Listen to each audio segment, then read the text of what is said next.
Hi everyone, it's Nicole here today for Mama Elephant, and I'm so super excited to share this new stamp set part of the November 2018 release. I'm a little bit thrilled about non-holiday type of images just because it seems like we've been doing holiday for a while, even though we're just getting into decorating, probably for the holidays personally at home. But a lot of the release is more love themed, although it doesn't have to be, but I love that. And of course, Mama Elephant does some amazing florals. Usually a little bit of a unique take on them, and I love that this is called Heart in Bloom, is in the shape of a heart with a banner across the center. I'm going to use both the stamp set and the coordinating dies. Yes, this has a coordinating die, which makes that fantastic if you don't want a one-layer design. And I am going to show you how to use this in two ways. So the first one, I am stamping on Bristol Smooth cardstock with a clear embossing ink. We're going to sprinkle on white embossing powder, and I'm going to do what you guys, if you follow me already, probably know is my favorite faux watercolor technique, which is Zig Clean Color Real Brush markers with a water brush pen. So here you can see the design when I'm holding it kind of at an angle. I'm also letting my heat tool heat up. So kind of while I'm using one hand to wipe away any stray embossing powder flakes, I'm letting my heat tool heat up so that it reduces warping of the finished piece. Then I am heat embossing. This is the point where it's going to be pretty hard to see this until I start getting some color added to it, which I apologize. But it is truly my favorite technique, and I absolutely love it. Kind of on accident, I had done a card previously or earlier this month for Hero Arts, and I had done some stamping and embossing on a dark gray cardstock and colored in with some of their Glimmer metallic inks. And I loved the result because those inks really worked great on a dark cardstock. So we are going to be doing that as well because I wanted to show you two ways and two completely different looks. And I'll talk more about that when we get to that, but that's what that gray piece is over on the right side of the screen. I stamped that with clear embossing powder and heat set with gold that time. I've laid it out so you can kind of see the design of what we're painting on the left. And that is, I like to lay down my dark color, blend out with my light, and then blend out even more with a water brush pen. That's where that watercolor effect comes from. So, so pretty. I am sticking to kind of a red and pink love theme card, but I think this card works for anything, especially depending on the sentiment you choose to use with it, which I'm going to use You're Beautiful Just As You Are. So more of an encouragement rather than a love type of card, but I think it works for anyone. And depending on how you color it, what sentiment you use, this could be used for a couple of different things. So you might keep that in mind. It does not have to be love themed. It can be, as this is, encouragement. It could be a birthday card, whatever you want. I just think it's so super that it's in the shape of a heart. I think it's really, really fun and very unique. So I kind of flipped my paper upside down and I colored the bottom portion of the design first. And I'm flipping to the top now and doing the top flowers, and we're going to finish with the banner. I have listed across the top of the screen as I'm switching colors the Zig Clean Color Real Brush Marker color I'm using, both the number and the name. I'm hoping this helps you guys if you are wanting to use similar colors or you like the color combination you see. Maybe make note of that. In the coordinating blog post for this project, I have also listed them out in that, in groups, so you know which two colors I use together for each flower. I haven't always done that in the past, but I thought that it might help with any future questions I get if I had that listed out already, because sometimes after I've done a card, I tend to forget what I have done. So I wanted that reference tool for you guys, and also for me. It's a great way to come back and say, oh, yep, I like those together. Probably would be great to add this to a swatch book as well. Some of these I've used together in the past. For example, deep red and pale rose, I already know that's that big flower in the top left corner and in the bottom right. I know that I love that color combination, but my other two were a little bit newer for me. I tried them out down below. I wanted variations of the same theme. I didn't want them to all be exactly the same for this card. Now, once I get everything colored in, and this is definitely a process because I realized I missed some leaves. I had to come back and kind of fill in a little pink area on that pink bud there. I want to make sure I have that all colored. And then for the banner, I want it to be light, but I want it to still have that kind of grayish silver look. So I'm using gray and pale gray, and we're going to do the same thing. We're going to want to make sure after we've used our water brush pen to blend this out and to get that watercolored look, we let this dry completely before we take it to our die cutting machine and die cut the banner. You could, and probably would be easier just in case the stamping isn't perfect the first time, and I realized that with my second card. The first one went fine, but the second one didn't go as well. If you leave it in this rectangle shape in your MISTI to stamp the sentiment, I die cut and then stamped, which, like I said, works okay if you get a perfect stamping the first time, but not so much if you don't. I think I was able to recover and fix it for this gray card, but I would definitely leave it, stamp my sentiment, emboss my sentiment, and then die cut if I would do this again. So this is painting with the Glimmer metallic inks from Hero Arts. I am really pleasantly surprised at how they look on a dark cardstock. They do not go completely transparent once they dry, which is amazing. So you're still going to get that great color. They're shimmery. They're just beautiful. I have become a really big fan of these, and I think they're absolutely incredible.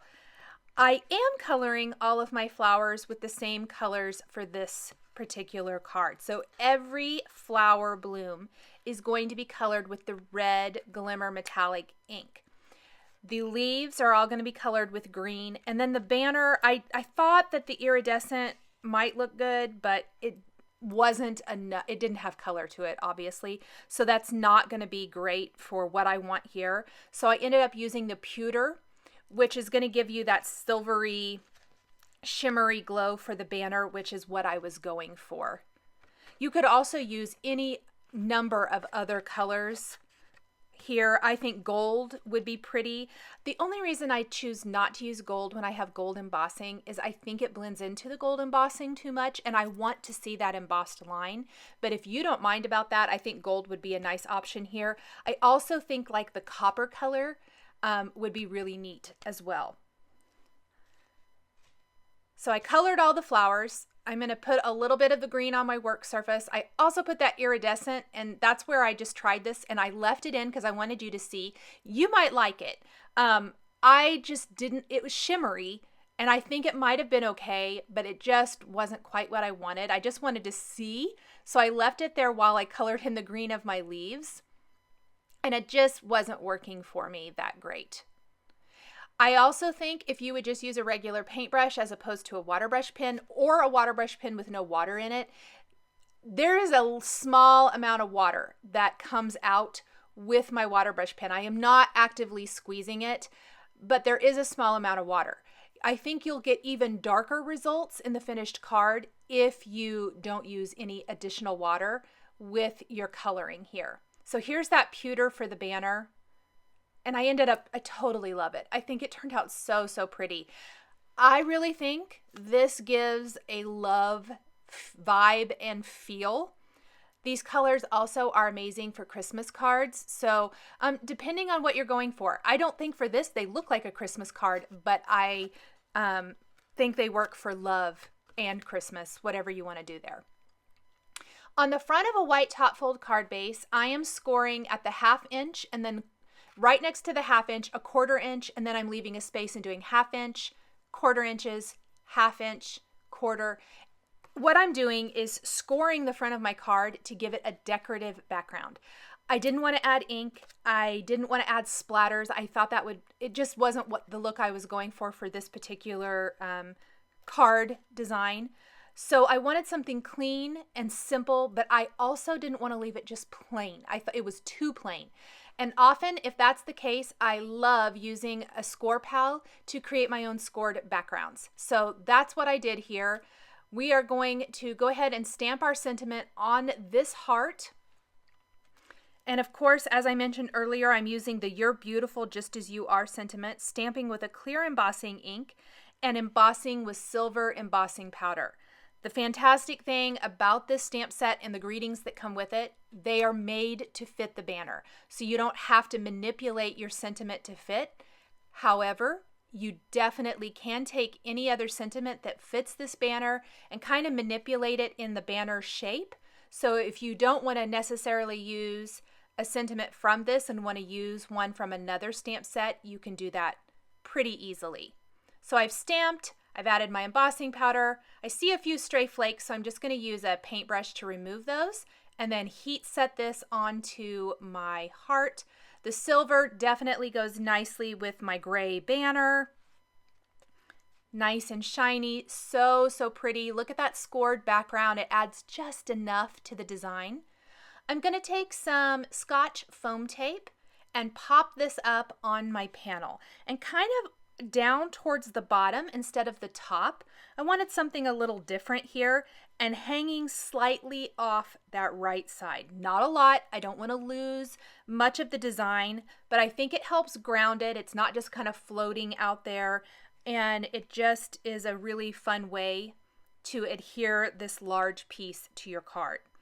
In addition to this large heart-shaped bloom, there is an individual flower. So if you wanted to even add additional, maybe another flower in the upper, let's say left corner, I think that would be cute. Maybe find another stamp set with some individual leaves and tuck a couple under. There's ways to add additional flowers to your design. So here is my card base. Now, a card is not complete until I have added a few additional embellishments. So I'm going to add some of these Pretty Pink Posh clear confetti mix sequins to my card. These are kind of the flat ones. They have a cupped edge to them, but they don't have the sequin hole. So they're just going to be flat, clear, and sparkly. Pretty minimal. I think I added 8 to my card, not a ton. Most of them are out in that white space to just kind of tie the whole design together. But they add enough to the card to give it some pretty sparkly embellishment. So for the second card, we're going to really do the same thing. We are going to stamp a sentiment on the banner, pop this up on a scored background. We're going to do the same thing, only this time I really like the tone on tone. So we're going to do that dark gray cardstock background. This is the Simon Says Stamp SLATE cardstock, by the way. I think I forgot to mention earlier. So you can see I've scored my background already. I want to die cut my banner. I really wish I had stamped the sentiment ahead of time.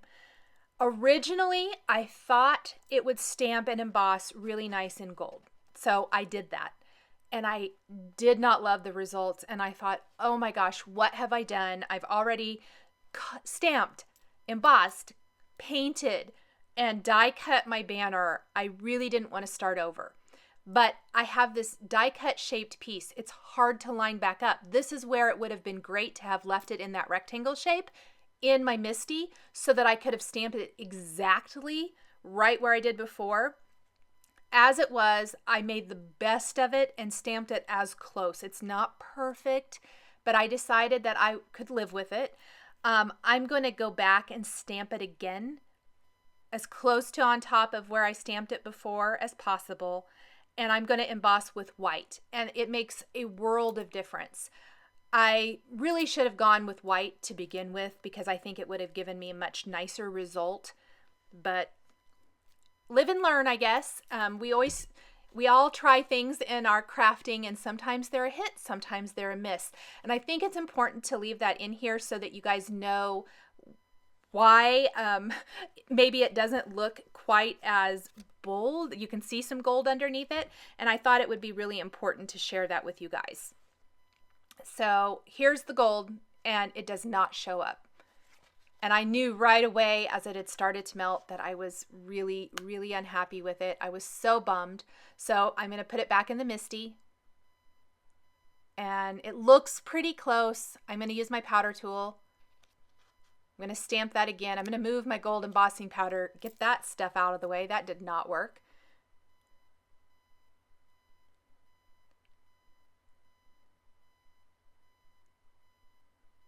And then I've got my white, which I can tell immediately. It's so much showier. It shows up so much better even before it's melted. And so I went ahead and heated that up, and I was really, really happy with it. So we're going to attach this just like before. I'm going to tell on myself again too, because I had to fix it after the fact. I did not notice it till I went to photograph the cards. I adhere this entire panel upside down on my white top fold card base, meaning that I can't, it's upside down, completely upside down. I used undo adhesive remover to remove it from my card and put it the right way. But yep, I had a little uh-oh moment there where I adhered it completely upside down. I think it's kind of funny, so I thought I'd share. There's my foam adhesive, which helps it pop up from the background. Now, there's some little foam adhesive showing out underneath that bottom little area. I don't know how I didn't notice that, so I'm going to have to grab some scissors and snip that off. Now, instead of the clear cupped confetti sequins, I used some gold metallic ones because I thought they contrasted or looked really nice with the gold embossing. Thank you guys so much for joining me today for these Mama Elephant Heart and Bloom watercolor two-way cards. The supplies I used are listed and linked below the video here on YouTube. Here are a couple more videos featuring Mama Elephant stamps and dies that you might be interested in. Thank you guys so much for joining me today, and we'll see you next time.